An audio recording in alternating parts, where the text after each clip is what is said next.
Shit. I should have done this almost like an hour and a half ago. But you guys see the title. Today, um, Putin entered the United States for the first time, and Trump rolled out the red carpet for him. And we're gonna watch how Trump treat Putin and how it making him look bad.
Co-producer is going to give you unique sounds that actually fits your track in seconds. Let me show you. First, let it listen.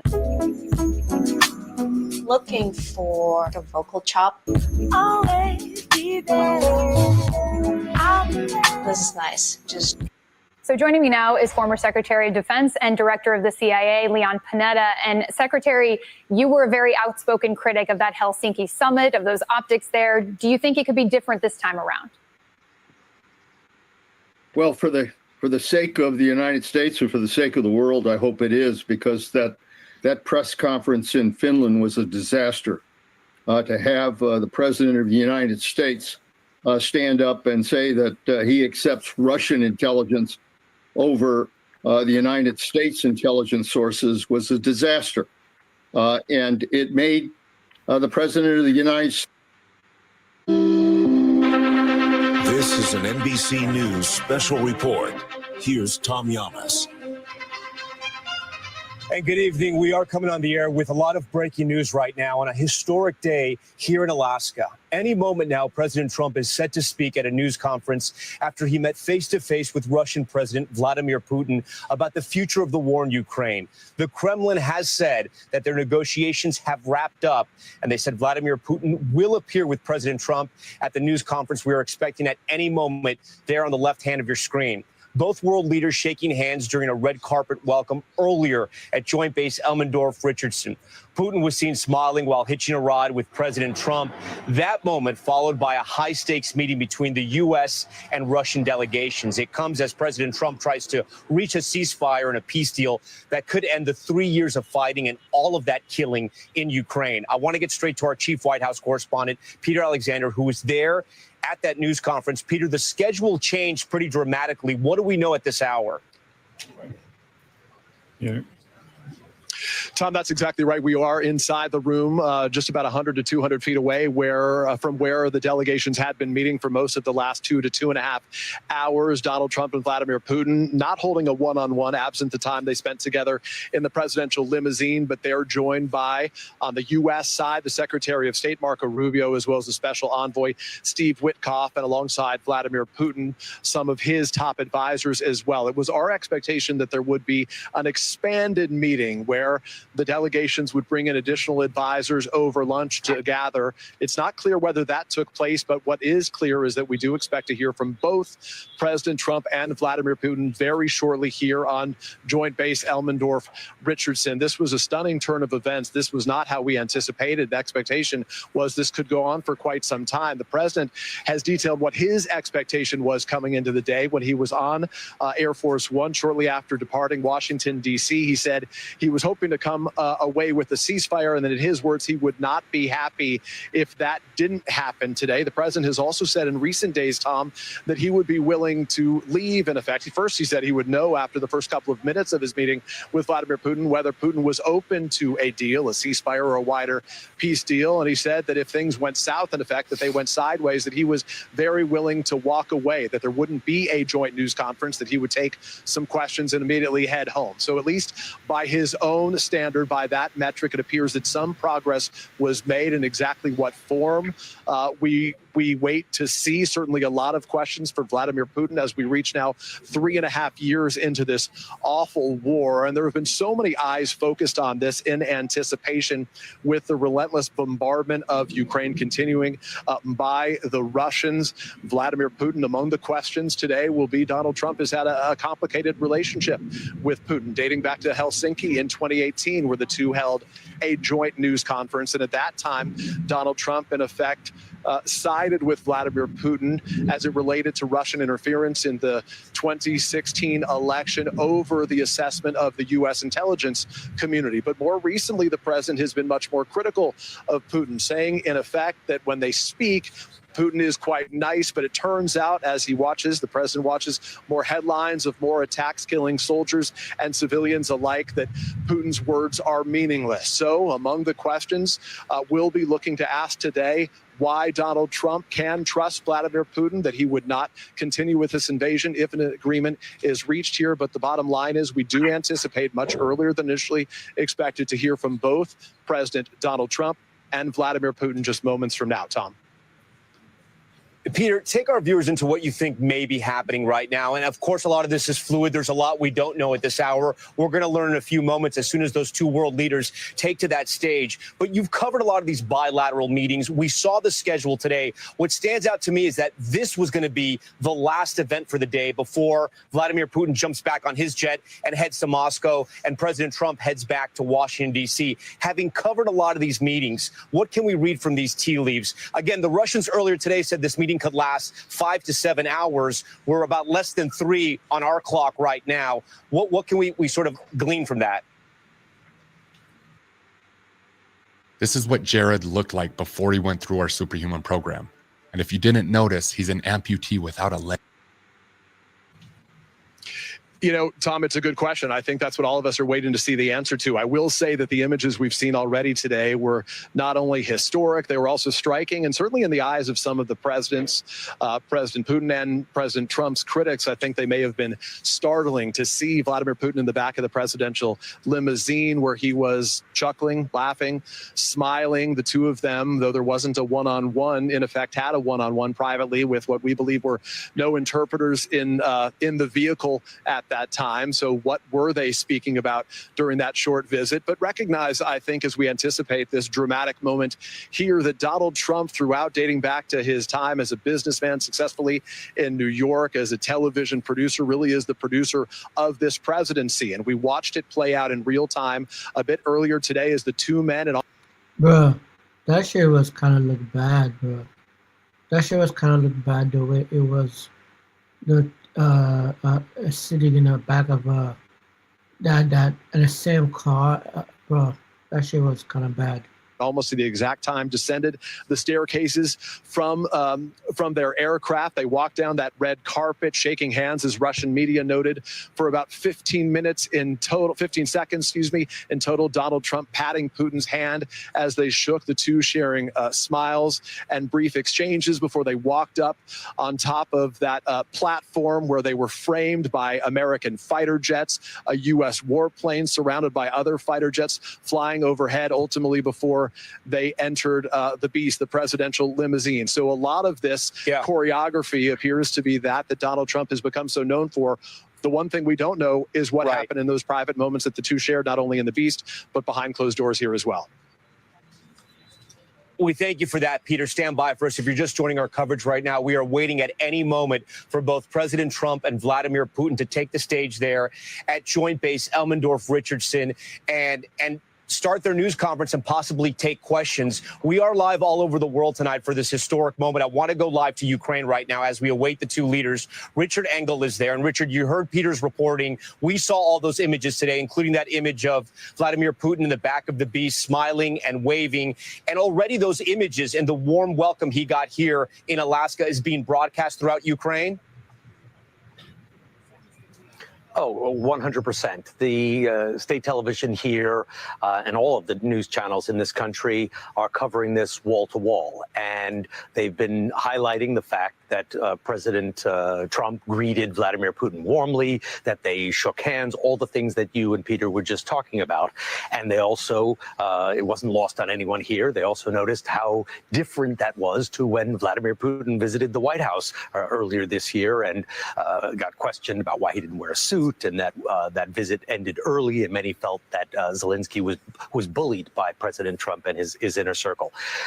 But aside from being somewhat curious about the different receptions and maybe even a little bit offended, Ukrainians' concerns about what is happening right now in Alaska go far deeper than the different kinds of greetings that President Trump has given to Vladimir Putin or President Zelensky. They're much more concerned in this country about the long-term consequences, much more concerned about what's going to be said in the next few minutes. Because these two leaders are coming out to the podium does suggest that they have reached some sort of agreement, that they have something to announce. This country's future could depend on what they announce in the next few minutes. And that is much more concerning to Ukrainians than who got a better handshake or who got a better ride in the back of the limo. Russia currently occupies 20% of Ukrainian territory. And Ukrainians are concerned that in a peace deal, Russia could get to keep some or all of that territory permanently, or at least in a medium term, redrawing Ukraine's borders and transferring population. Guess which student has a better chance of getting into an Ivy League school? First, take a look at Zach. He's valedictorian, National Merit Scholar, and he's president of the debate team. He's got a 4.4 weighted GPA and a near perfect score on the SAT. Most people would think if anyone could get into an Ivy League school, it'd be Zach. And on the other hand, take a look at Sarah. She doesn't have the best GPA. All right, Richard, stand by for us. I know you're going to want to hear what's in this news conference as well. I also want to bring in Keir Simmons, who has been covering Russia for years for us, one of the last Western journalists to interview Vladimir Putin. Before we get right to Keir, I do want to say it's 6:30 p.m. on the East Coast and it's 2:30 p.m. here in Alaska, where at any moment, President Trump and Russian leader Vladimir Putin are set to hold a joint news conference after a nearly 3-hour meeting with the goal of paving the way to a potential ceasefire in Ukraine. Again, at any moment, we're expecting both world leaders to walk out there and potentially take. Ladies and gentlemen, our negotiations have been held in a constructive atmosphere of mutual respect. We have very thorough negotiations that were quite useful. I would like to thank once again my American counterpart for the proposal to travel out here to Alaska. It only makes sense that we've met here because our countries, though separated by the oceans, are close neighbors. So when we've met, when I came out of the plane and I've said, "Good afternoon, dear neighbor. Very good to see you. In good health and to see you alive." I think that is very neighborly. And I think that's some kind words that we can say to each other. We're separated by the Strait of Bering, though there are 2 islands only between the Russian island and the U.S. island. They're only 4 kilometers apart. We're close neighbors, and it's a fact. It's also important that Alaska has to do with our common heritage, common history between Russia and the U.S., and many positive events have to do with that territory. Still, there is tremendous cultural heritage back from the Russian America. For example, Orthodox churches, and a lot of more than 700 geographical names of Russian origin. During the Second World War, it was here in Alaska that was the origin of the legendary air bridge for the supply of military aircraft and other equipment under the Lend-Lease program. It was a dangerous and treacherous route over the vast emptiness of ice. However, the pilots of both countries did everything to bring closer the victory. They risked their lives and they gave it all for the common victory. I was just in the city of Magadan in Russia, and there is a memorial there dedicated to the Russian and the U.S. pilots. And there are two flags, the U.S. flag and the Russian flag. And I know that here as well, there is such a memorial. There is a military burial place several kilometers away from here. The Soviet pilots are buried there who died during that dangerous mission. We're thankful to the citizens and the government of the U.S. for carefully taking care of their memory. I think that's very worthy and noble. We'll always remember other historical examples when our countries defeated common enemies together in the spirit of battle camaraderie and allyship that supported each other and facilitated each other. I'm sure that this heritage will help us rebuild and foster mutually beneficial and equal ties at this new stage, even during the hardest conditions. It is known that there have been no summits between Russia and the U.S. for 4 years, and that's a long time. This time was very hard for bilateral relations, and let's be frank, they have fallen to the lowest point since the Cold War. I think that's not benefiting our countries and the world as a whole. It is apparent that sooner or later we had to amend the situation to move on from the confrontation to dialogue. And in this case, a personal meeting between the heads of state has been long overdue. Naturally, under the condition of European capitals. Jermaine struggled for years with dental issues before finally finding Nuvia. Listen to what he wanted most after his smile makeover. We'll perceive that have built.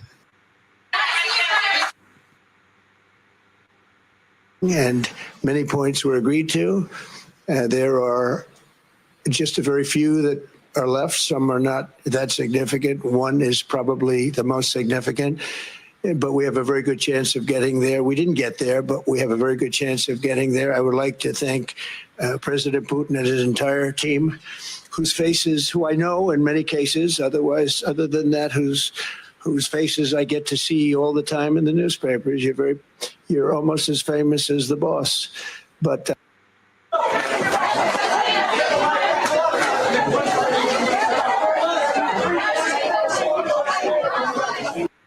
a lot of platitudes were discussed, nothing concrete. What is your takeaway from what we just heard there?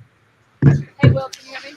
Well, first of all, this is one of the very few times, Tom, I think we can say that the president of the United States had few words. How many times have we seen him where he took questions for hours and hours today, not taking a single question from reporters in the room, leaving unanswered a series of questions like, is there any ceasefire that was agreed to? It appears clear that there was not, at least from him saying there's no deal until there is a deal. He said there has been significant, as he described it, progress that's been made. A couple things are striking here. You'll remember the president earlier today, as he was departing Washington aboard Air Force One, said he was not going to be happy if there was no ceasefire reached. He would be willing to walk away from this without a news conference and fly back home. Obviously, he stuck around, but it doesn't appear that he came away with what he was hoping to come away with. What is still up in the air is what this means for Ukraine. I was struck by what we heard from Vladimir Putin, who in effect said that they had a series of conversations, and among those things that need to be addressed are the origins of this war, in effect blaming Ukraine for this war.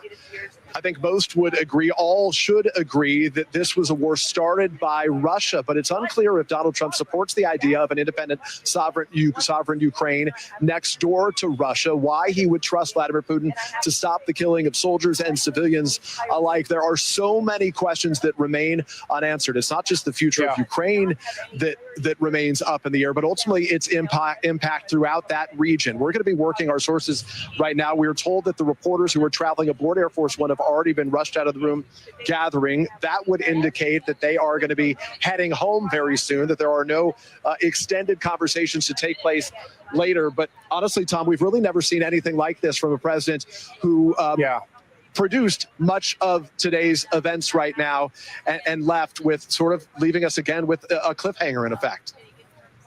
It was interesting. Putin was trying to draw a distinction between the country of Ukraine, which he said is a brotherly nation, even though it's one that he invaded, and Kyiv, the capital of Ukraine, where Volodymyr Zelensky obviously lives, saying that Kyiv may throw a wrench in these plans. But again, both Putin and Trump talked about some type of plan, some type of deal, yet they offered quite literally zero details. And the president himself, though, at one point saying that thousands of lives will be saved if this deal is accomplished. But again, we have no idea what's going to happen. It sounds like he's going to go to NATO and go into, I guess, the Ukrainian president and maybe talk about the terms of the deal and come back. But it's unclear. I do want to bring in now moderator of Meet the Press, Kristen Welker. Kristen, you've interviewed President Trump several times. You've covered these bilateral meetings just like Peter. You've been in the room. Look, if we start to read what's happened so far, a lot of the meeting was scrapped. It was shorter than we thought it was going to be. There's a news conference. No questions are taken. And now both leaders are on their way back to, Putin's back to Russia, President Trump back to D.C. What can we read from all this?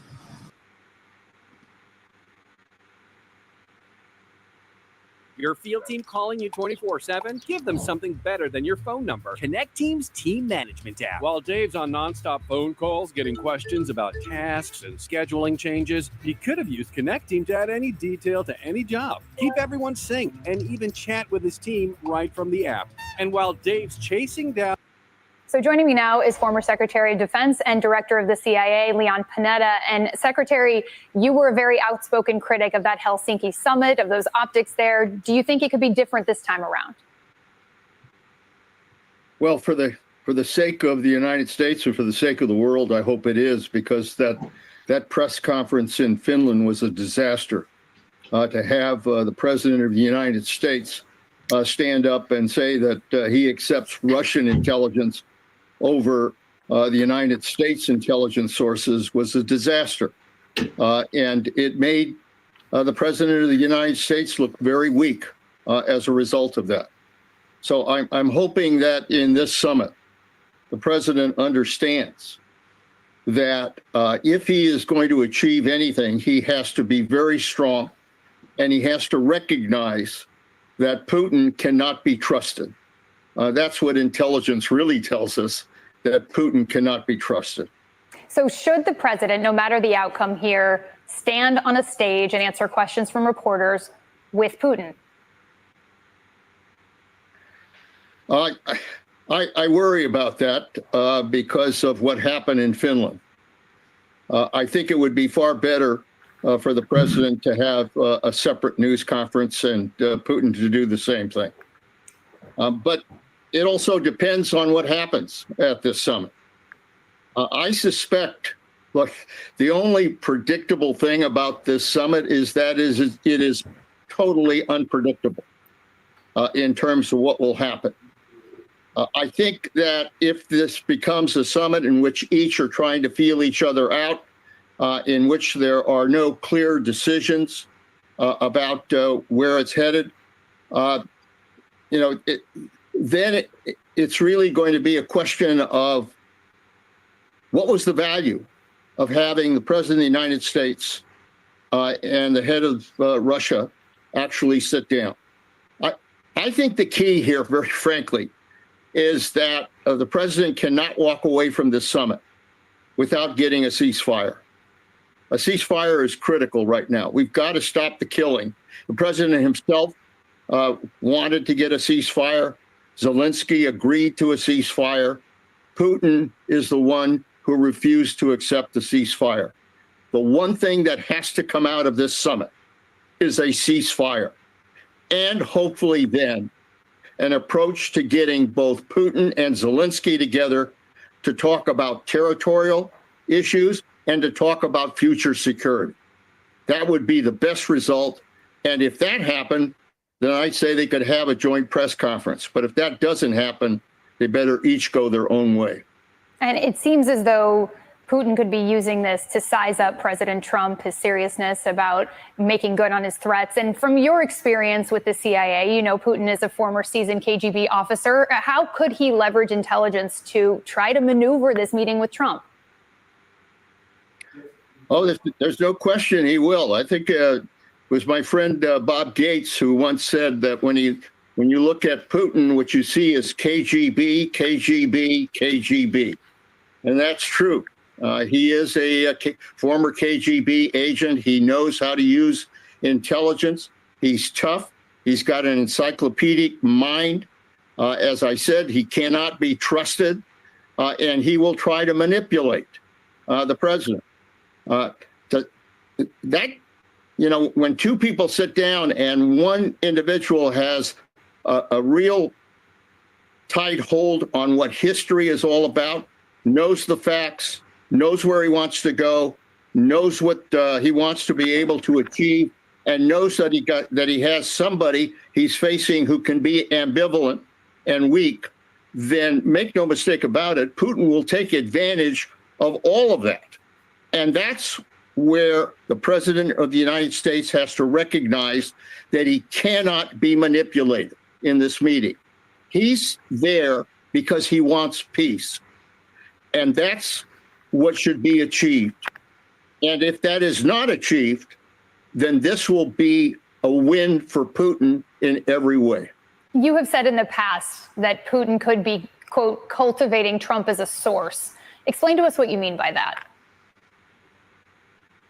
Well, look, Putin operates in the intelligence world. That's what he's about. And he will try to work with individuals where he believes he can achieve better intelligence on what they're up to and what they're doing, and then try to develop an approach to that individual that will give Putin and Russia the edge. That's the way he works.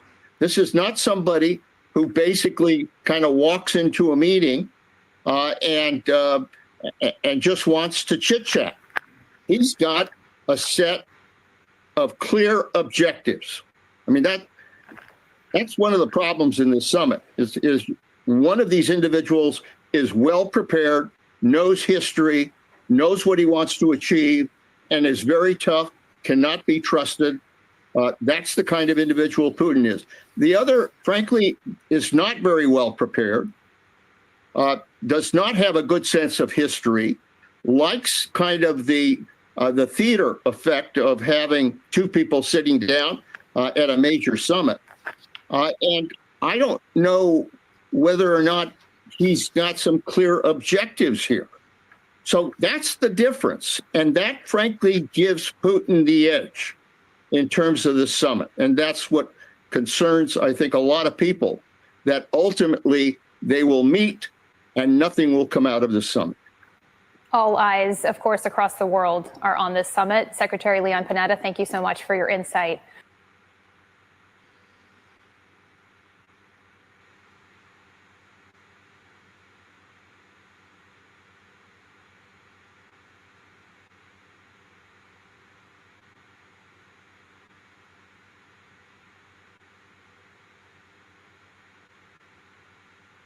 Hello, my name is Adam Ferrari, the Chief Executive Officer of Phoenix Energy. I look forward to you joining us at our next investor webinar, where you can drill deeper into our 9 to 13% annual interest rate bond offerings and see how our company has become an emerging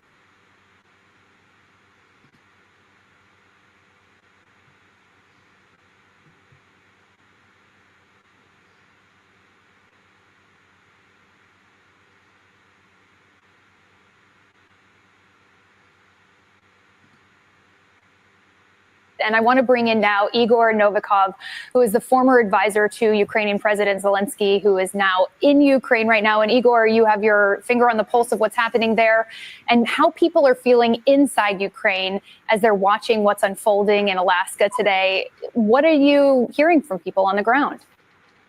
Well, if I were a betting man, that would actually bet on Ukraine, because we have no other choice, unlike Trump and Putin. So that's kind of my response to that. But, you know, it's basically a case of cognitive dissonance. There's some hope, but I think the origin of that hope is actually the war fatigue, because it's been going on for years. At the same time, people are too realistic and have seen enough not to expect too much from this meeting. The war will continue one way or the other. Yeah, and you mentioned the war fatigue. A member of the Ukrainian National Guard told the Washington Post, quote, "I don't know a single person in my unit who wants to keep fighting." And a recent poll from Gallup is showing that 24% of Ukrainians want to keep the fighting until Ukraine wins the war. That's down from 73 in 2022. So morale is low here. What does winning the war look like for Ukrainians at this point? I don't think there's such thing as winning this war for either side, to be honest, because what Putin wants, he wants the whole of the country and probably the subsequent restoration of the Warsaw Pact, so Eastern Europe as well. If you kind of noticed, his foreign minister is wearing a USSR jumper to the meeting in Alaska, which they think is funny, but we need to remind them what happened to the USSR and why, and that their economy isn't doing much better either at the moment. But at the same time, Ukraine kind of wants to restore its borders to their internationally recognized state from 1991. That doesn't look like it's going to happen anytime soon. So I think, there's a certain kind of amount of stalemate here, and obviously bad peace is better than good war. Yeah, we mentioned the sweatshirt in our last hour. Russia has demanded that Ukraine give up land to end this war, as we've been discussing. If today's negotiations discuss carving up Ukraine in some way, with Russia taking Crimea, possibly Donbass and other places, is that something Ukrainians will live with? Well, we kind of lived with the reality of Crimea being de facto controlled by the occupying state since 2014. So we have to be realistic about the cost of returning that land at the moment rather than later. Because, nothing's going to change too much until Putin's regime falls and is replaced. There's another condition, is replaced by a regime that has different views, because at the moment there's not much alternative in Russia. But once again, Ukraine is its people, its human lives. Land is secondary to that, in my opinion. Yeah, and you're outlining precisely why these are such high stakes discussions today, especially for the Ukrainians. Igor Novikov, thank you very much for talking to us from Ukraine. We appreciate it.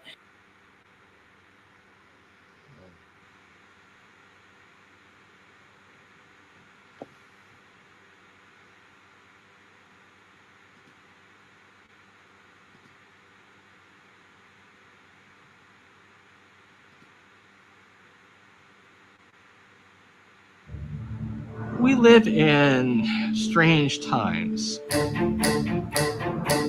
The housing.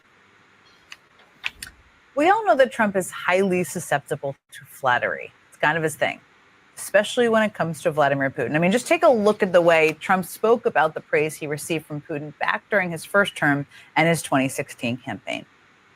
Well, if Putin likes Donald Trump, I consider that an asset. Like, for instance, Putin said Trump is brilliant. Putin said Donald Trump is a genius. He's going to be the next great leader of the United States. Putin did call me a genius. I'm going to disavow a statement when somebody calls me a genius. I'm not disavowing anything. My attitude, when people like me, I like them. Even Putin. He could hardly shut up about it. And speaking about it in the third person, it's its own level of weird. And that might all explain why Putin was laying it on pretty thick during today's joint press conference. It was clearly a strategy, praising Trump and the common heritage between Russia and the U.S. I would like to thank once again my American counterpart for the proposal to travel out here to Alaska. I came out of the plane and I've said, "Good afternoon, dear neighbor. Very good to see you. We're close neighbors, and it's a fact." It's also important that Alaska has to do with our common heritage, common history between Russia and the U.S. Even got a jab in at Joe Biden in there at some point.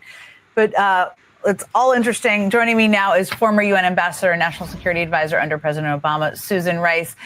It is an out-of-body experience, I will say, to watch things happen in a way that is so different from how things would have been done in an administration you worked in. And that is even more so, I would bet, for you, given you were the national security advisor. What is your takeaway from the meeting today? What did you make of it? It was, in short, Jen, a big victory for Vladimir Putin. He walked off his plane onto a red carpet to a clapping Donald Trump and a flyover of American military aircraft, an extremely warm reception. And then they get into the President of the United States limousine, one-on-one with no staff and no interpreters. And Putin apparently speaks good enough English to carry on a conversation. I hope, Jen, that he did not drop a bug in the backseat of the president's limousine as a former KGB chief, because having Putin in that limousine is really quite an extraordinary gesture. And then he lets Putin speak first at the press conference. But the big picture is that this is the end, from Putin's perspective, of his international isolation. He's welcome onto American soil for the first time in almost 2 decades outside of the UN. And he gets a warm welcome from Trump and gave nothing in return. Stuck to his hardline positions about Ukraine. And he walks away with no sanctions against him, evading sanctions for the 4th time.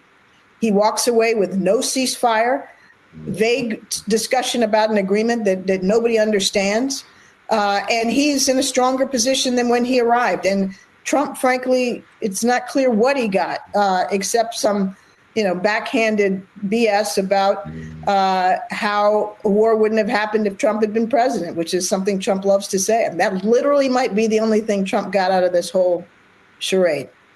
There was a 3-hour meeting. They clearly discussed something. We learned really nothing during the press conference. The people who matter the most here in this whole discussion are the Ukrainians, who are not a part of this. It's very hard to put back in a box, to your point, the bringing Russia back into the world stage and Vladimir Putin after they've been isolated.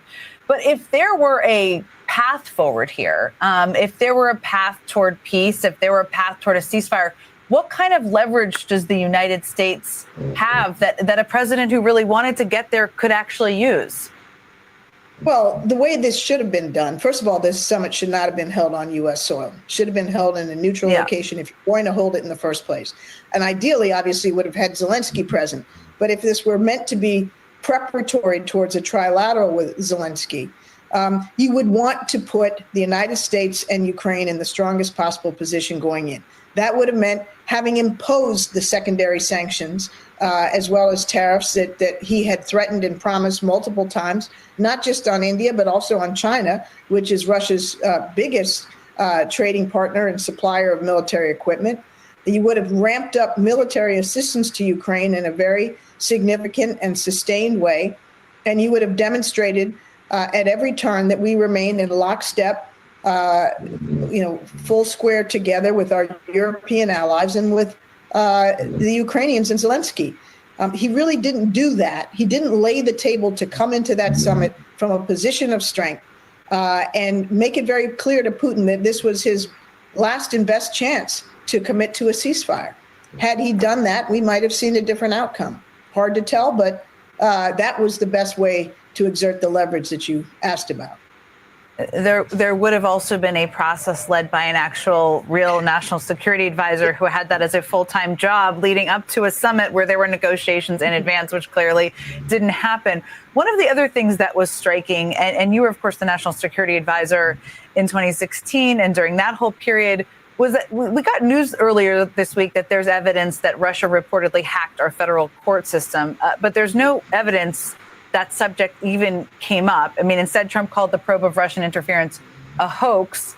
I bring that up because it's striking to me, but most importantly, I want to know if it's striking to you, given it's the U.S. court system, and it could be significant, it could be serious. They were seeking our data, but that would have normally been, I think, front and center at any president's agenda, probably of either party. Absolutely. The cyber crimes of Russia are legion. And of course, in normal circumstances, a responsible president of the United States would bring that up, among other things. Instead, to the extent that they seem to have had an interest in discussing anything beyond Ukraine, which really seemed like an afterthought, they seem to be more interested in discussing how to restart and improve the bilateral relationship between Russia and the United States. And he brought, his economic team with him, Trump did. And I'm sure that in the conversations among the U.S. and Russian economic teams, there was a lot of discussion about what could be achieved bilaterally on that front, which is, again, a reward for nothing. We've completely let Putin out of the penalty box, and Donald Trump walked away with nothing in return. Ambassador Susan Rice, always a straight talker, has more experience than almost anyone I know. Thank you so much for joining me. I really appreciate it.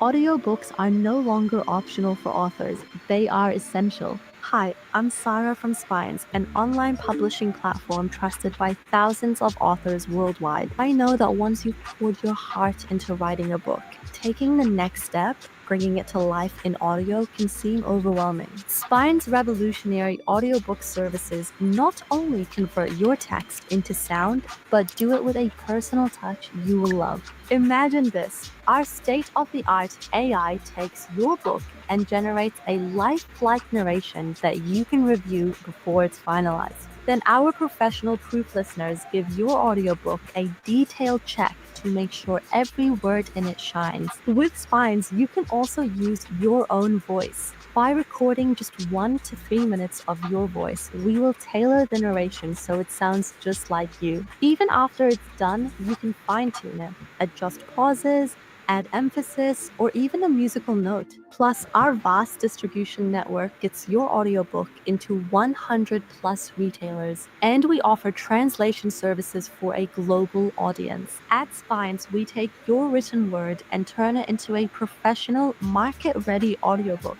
making sure your story is heard exactly the way you want it. Ready to elevate your book into an unforgettable listening experience? Leave your information and we'll reach out with a phone call to share all of the information right away.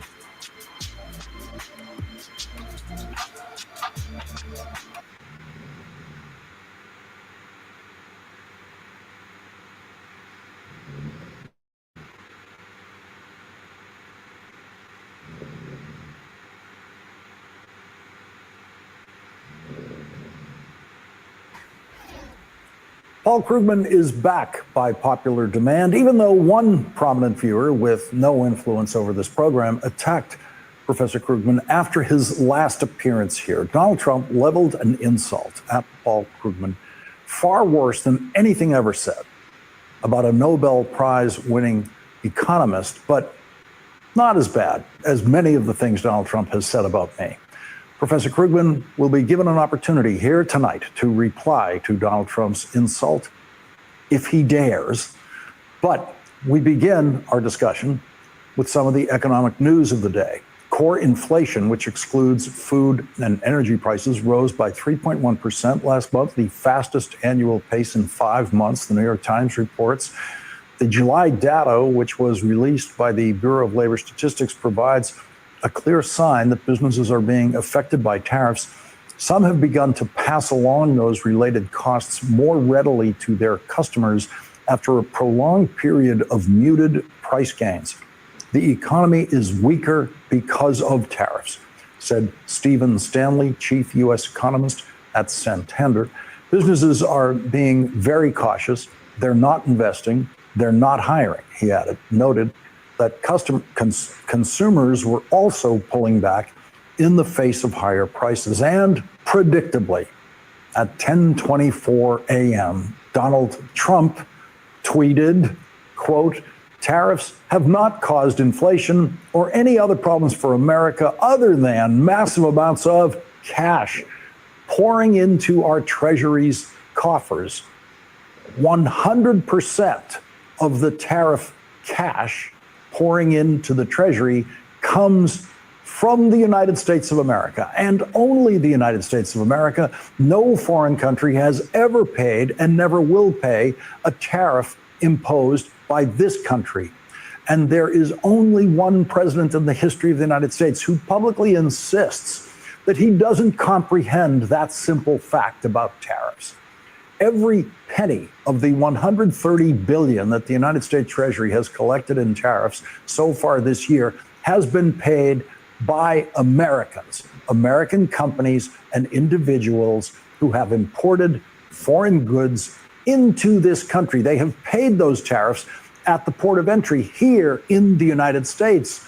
And they paid the tariffs directly to the federal government officials who collect those tariffs from Americans who pay them at the ports of entry here in the United States. And so if a federal court of appeals and the United States Supreme Court agree with the United States Court of International Trade, the experts on tariffs, and rule that those tariffs are illegal and unconstitutional, all of the tariff money that has been collected might have to be refunded and would go to Americans, which makes Donald Trump's lawyers' letter to the appeals court hearing the case against his tariffs all the more absurd. The United States Court of International Trade, which is the federal court that specializes in international trade, unanimously ruled that the Trump tariffs are illegal and unconstitutional. That case is now on appeal, and Donald Trump's Justice Department lawyer actually told the appeals court today in writing, quote, if the United States were forced to pay back the trillions of dollars committed to us, America could go from strength to failure the moment such an incorrect decision took effect. So that's Donald Trump's lawyer lying and telling the court that trillions of dollars have been committed to the United States. That's a lie. And telling the court that if the $130 billion in tariff money illegally collected by Donald Trump has to be returned to Americans, that would be a problem. Donald Trump cut the taxes of the highest earning Americans by $1 trillion, gave them $1 trillion. The Trump lawyer's letter to the appeals court said, the president believes that a forced dissolution of the agreements could lead to a 1929 style result. In such a scenario, people would be forced from their homes, millions of jobs would be eliminated, hardworking Americans would lose their savings, and even Social Security and Medicare could be threatened. That's the Trump prediction for giving Americans back the $130 billion that Donald Trump illegally took from them. It's a tiny amount of money within the context of the full American economy and the federal budget of the United States of America. The Wall Street Journal mocked the ridiculous Trump letter to the court as, quote, a doomsday tariff letter today. Today's report on inflation by the Bureau of Labor Statistics was the first since Donald Trump fired the commissioner of the Bureau of Labor Statistics for telling the truth. Yesterday, in an interview with Fox, Donald Trump's choice to lead the Bureau of Labor Statistics, E.J. Antoni, said, until it is corrected, the BLS should suspend issuing the monthly job reports, but keep publishing the more accurate, though less timely, quarterly data. That is the single most absurd and reckless thing ever said by anyone chosen by a president to lead the Bureau of Labor Statistics. Our next guest, Nobel Prize-winning economist Paul Krugman, writes in his Substack that Hannah Arendt's book, The Origins of Totalitarianism, explain why Donald Trump promotes the incompetent. Professor Krugman writes, Hannah Arendt explained why totalitarians, I know Trump isn't a full-on dictator yet, but he's clearly a wannabe, promote the incompetent. Totalitarianism in power invariably replaces all first-rate talents, regardless of their sympathies, with those crackpots and fools whose lack of intelligence and creativity is still the best guarantee of their loyalty. Arendt also explained in advance the Trump administration's extraordinary hostility to research, the extraordinary speed with which it is destroying America's scientific base. The consistent persecution of every higher form of intellectual activity by the new mass leaders springs from more than their natural resentment against everything they cannot understand. Total domination does not allow for free initiative in any field of life. Joining us now is Nobel Prize-winning economist Paul Krugman. He is distinguished professor at City University of New York's Graduate Center and a former New York Times columnist who is now posting his work on Substack. Professor Krugman, thank you very much for joining us again tonight. Before we get to Donald Trump's upset with you, let's just go to this issue as presented to the appeals court today by Donald Trump's lawyer, contending that if the Trump tariffs are ruled illegal and unconstitutional, if that ruling holds, we would be sent into some kind of 1929-like disaster. Yeah, I mean, it's crazy. The amount of money, the federal government is a huge thing, so the amount of money is not that large. It will be a bureaucratic mess, because what's happened is that Donald Trump has imposed tariffs using emergency powers, using powers that are only supposed to apply when we're suffering an economic emergency. Sorry about the cat in the background.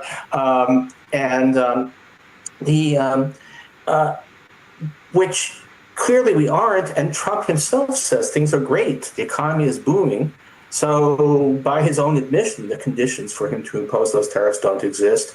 The trouble is the money has been collected, and legally it has to be given back, but finding relevant people, cutting the checks to all of the importing firms. Some of this is Walmart, some of it is export-import businesses, some of it is small businesses that ordered stuff and pay tariffs. That would be a complete nightmare, but that's Trump's problem. That's not a problem for the American economy. That's a problem for Trump and his band of incompetence.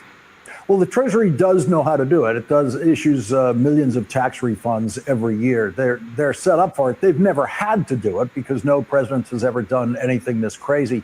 Today, the Treasury Secretary, Scott Bessent, actually said that this is a quote, "The amount of money that's coming in here, I think the more deals we've done, the more money coming in, it gets harder and harder for SCOTUS to rule against this." So there's the Treasury Secretary saying that collecting $130 billion in tariffs makes it really hard for the Supreme Court to actually uphold the Constitution. Hudson Summer Stock-Up Sale is here. Elevate your space with up to 50% off over 13,000 items in stock for delivery. Plus, score a $100 clearance credit for every $1,000 you spend. And 60 months interest-free financing at Hudson's Furniture and Mattress.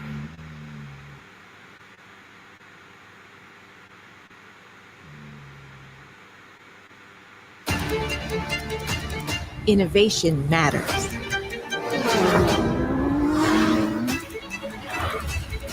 But innovation that leads to better performance, that's what really matters. Bridgestone Innovation, now in all terrain.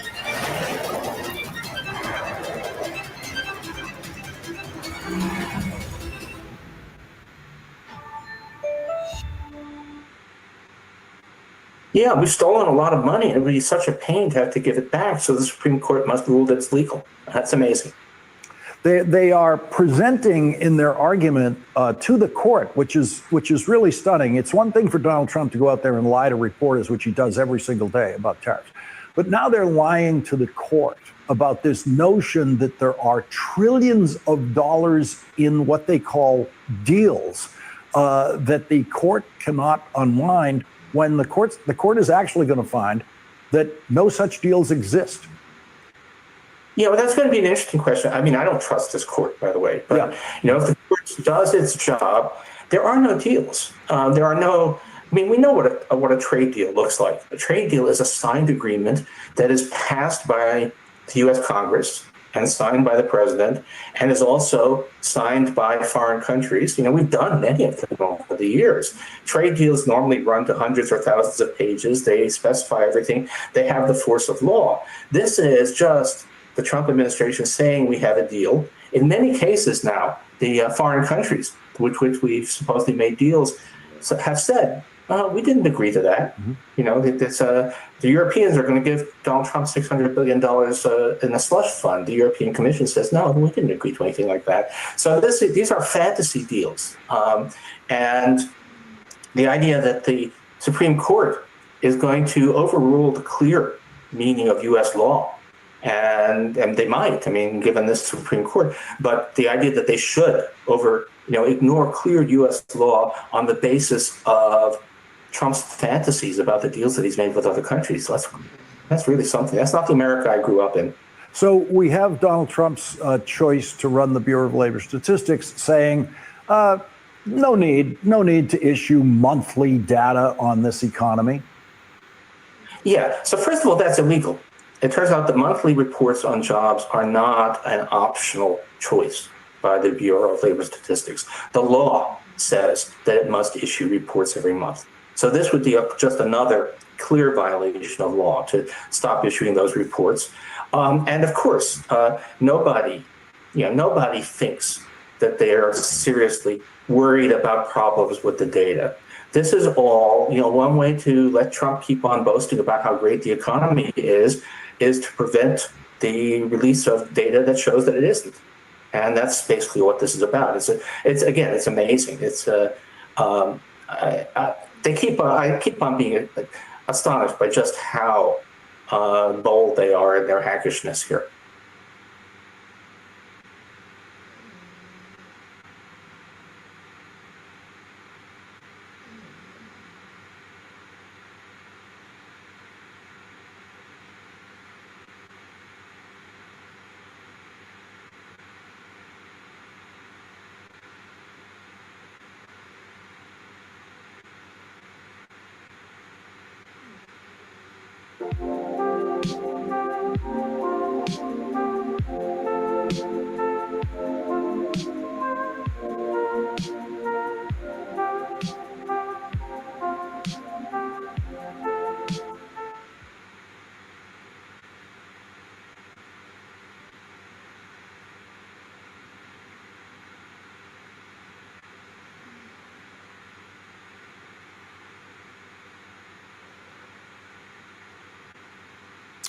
A diversion. That's what a federal judge called Donald Trump's Justice Department's request to unseal the grand jury testimony in the criminal case of Ghislaine Maxwell, in which she was convicted of sex trafficking for and with Jeffrey Epstein, who said he was Donald Trump's closest friend for 10 years. Diversion is what Donald Trump is all about now more than ever. Donald Trump doesn't want the news media attention on his old friend Jeffrey Epstein and what the Epstein files might say about Donald Trump, where we know Donald Trump's name appears multiple times because his attorney general told him that. Donald Trump is sending the National Guard into Washington, D.C. 5 years late. Donald Trump didn't activate any troops on January 6th when his private troops were attacking the Capitol after he told them to go there and fight like hell. And he lied to them when he told them that he was going to go there with them.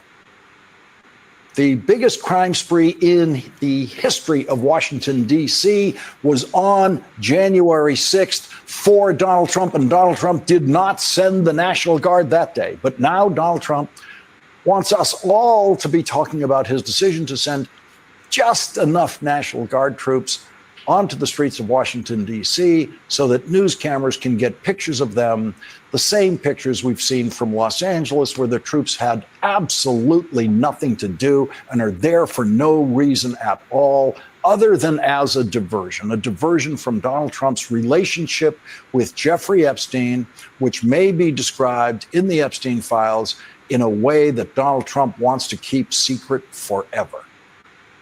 Donald Trump is going to put 200 National Guard troops on the streets of Washington, D.C. That means there will be more hotel doormen on the streets of Washington, D.C. than National Guard troops. There are 3,400 Washington, D.C. police officers in addition to 1,800 Capitol police officers, bringing the total uniformed police officer count in Washington, D.C. to 5,200, without even counting the hundreds of federal uniformed officers working in law enforcement in Washington, D.C., thousands of them actually, as U.S. Marshals, Secret Service agents, FBI agents, and others. And so the 200 National Guard troops who will be on the street are just a photo op. He'll have to send 800 total in order to cover the 8-hour shifts, but only 200 at a time will be on the street, and that will just be for the pictures. A photo op to please Trump voters who apparently want Donald Trump to play these games with troops in cities that elect Democratic mayors. We will surely see this same scene play out in other cities that Donald Trump hates because Democrats live there. The troops' presence will always be tiny compared to the police force already in place, but the TV cameras will magnify the troops' presence, and the endless talk about them online and on cable news and elsewhere will have Donald Trump's intended effect of amusing his supporters and diverting attention from Donald Trump's friendship with Jeffrey Epstein and Ghislaine Maxwell. Ghislaine Maxwell remains the only child rapist in history who received well wishes from a president of the United States. Donald Trump said, "I wish her well," this was after she was charged with sex trafficking.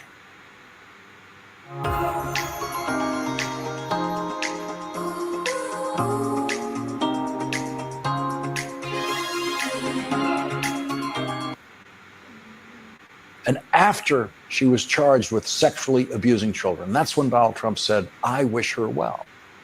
And so Donald Trump's attempts at diversion have become ever more frantic.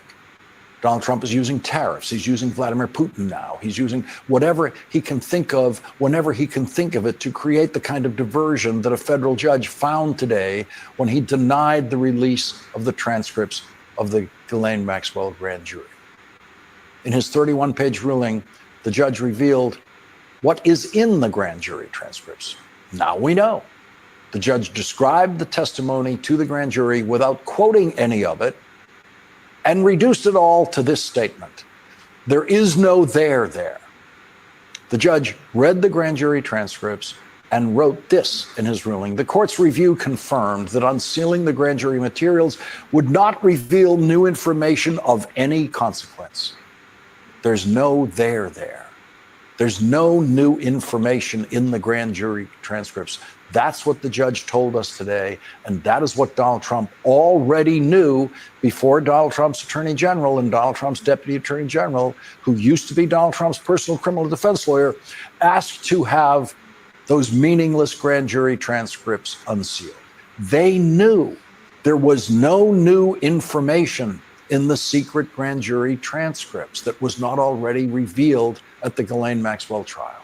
They knew that everything in those transcripts came out in public testimony in Ghislaine Maxwell's trial, where Ghislaine Maxwell did not dare testify under oath in her own defense.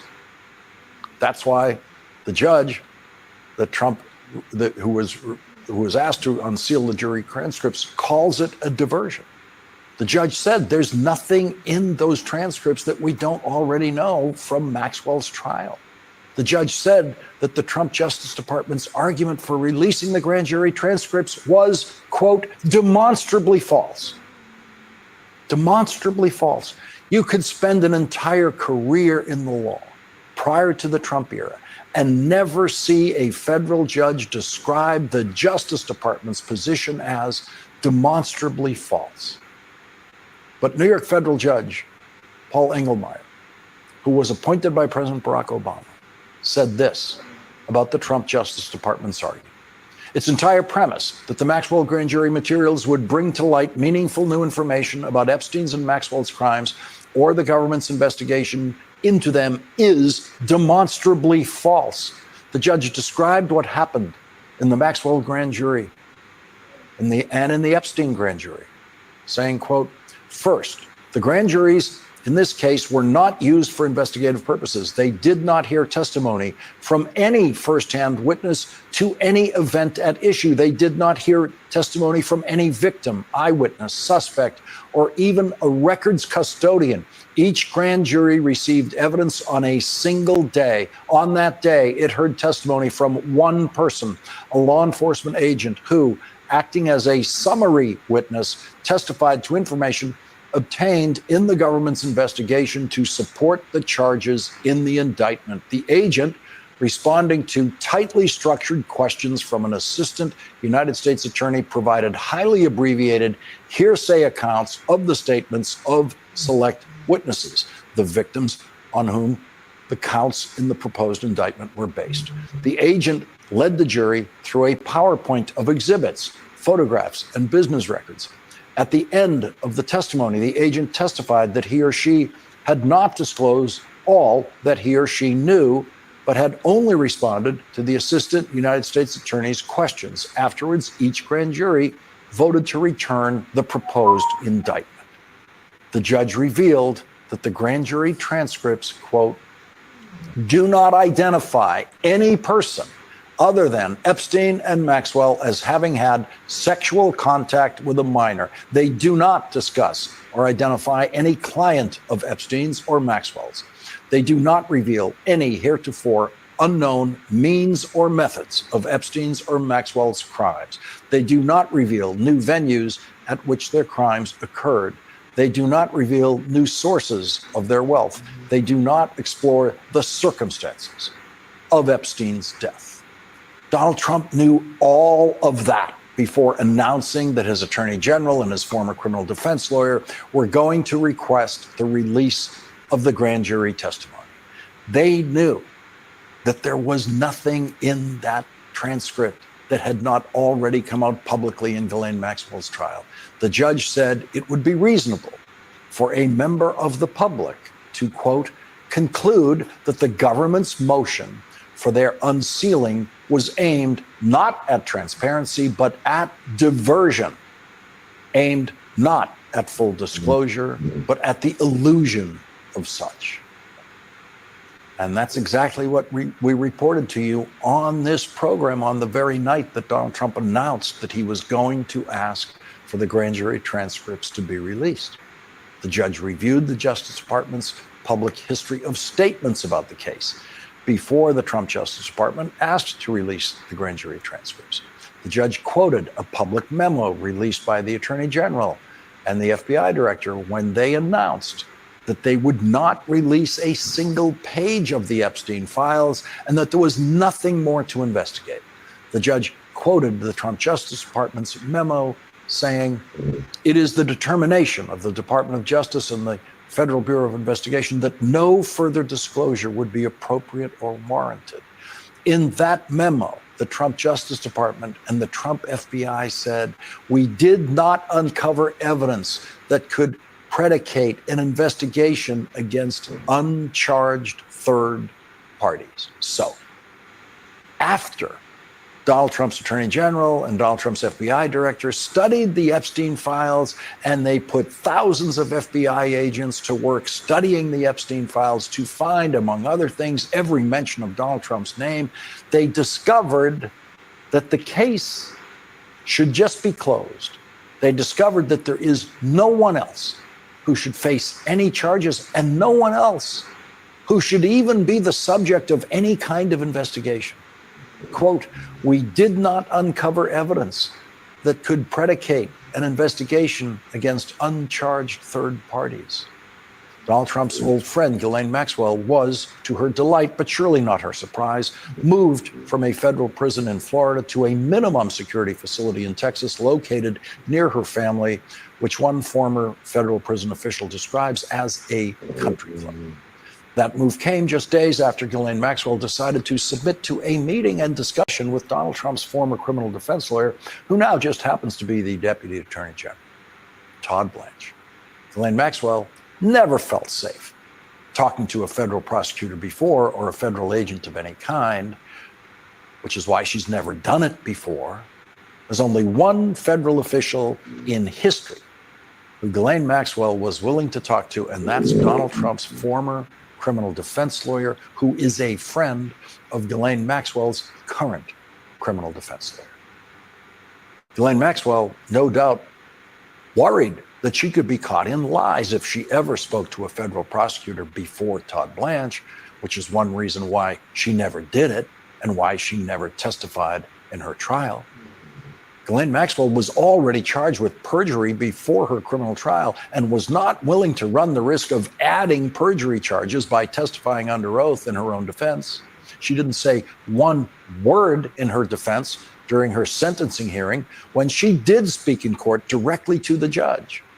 What could Todd Blanche, the Deputy Attorney General, Donald Trump's former personal criminal defense lawyer, have possibly said to his friend, Ghislaine Maxwell's criminal defense lawyer, to make her so comfortable as to welcome Todd Blanche to come to see her in Florida and talk about her case, or whatever they talked about over those 2 days? Did Ghislaine Maxwell promise Todd Blanche that she would never say an incriminating word about Donald Trump? Did Ghislaine Maxwell make that promise with the hope or understanding that she would be getting out of prison by the last day of the Trump presidency, less than 3.5 years from now? Did Ghislaine Maxwell come out of that meeting with Todd Blanche thinking she only has 3.5 more years in prison instead of the 20 years that she was sentenced to serve? Ghislaine Maxwell's lawyers have lied publicly since that meeting, claiming that she is a scapegoat in the Jeffrey Epstein case. The Maxwell lawyers tell the lie that Ghislaine Maxwell was prosecuted simply because Jeffrey Epstein died in prison and someone had to be prosecuted. In his ruling today, Judge Engelmeyer reminded everyone what Ghislaine Maxwell was charged with: a 6-count indictment against Maxwell alleging that she had facilitated and participated in Epstein's sexual abuse of multiple minor girls. It charged her with conspiracy to entice minors to travel to engage in illegal sex acts, conspiracy to transport minors with intent to engage in illegal sexual activity, 2 counts of perjury.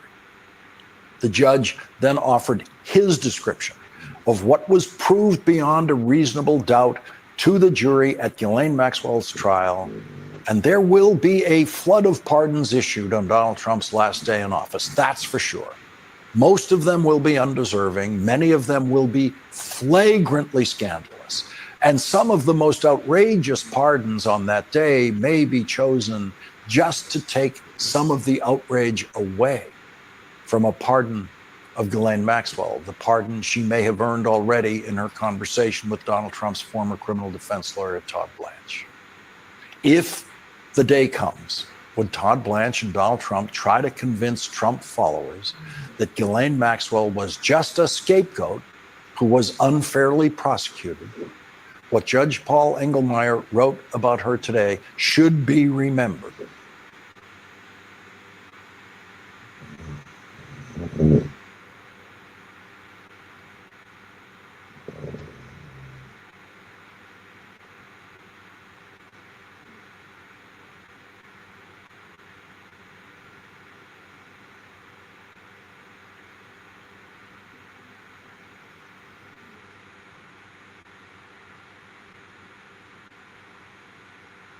On that day, if Ghislaine Maxwell is ever shown that special mercy that is now within Donald Trump's pardon power, the next time he wishes her well.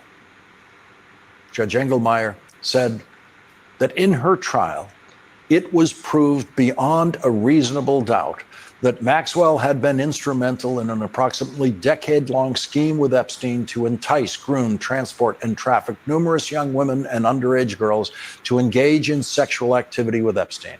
Maxwell helped identify vulnerable girls for abuse, targeting those who faced difficult family circumstances, including financial hardship, substance use disorders, and prior sexual abuse. Maxwell purported to befriend the girls to gain their trust and create the illusion of friendship and responsible adult supervision while isolating them from others. She then manipulated that trust to normalize sexual abuse by Epstein and herself, often through the pretext of giving Epstein massages. Maxwell personally participated in acts of sexual abuse, including, for example, instructing then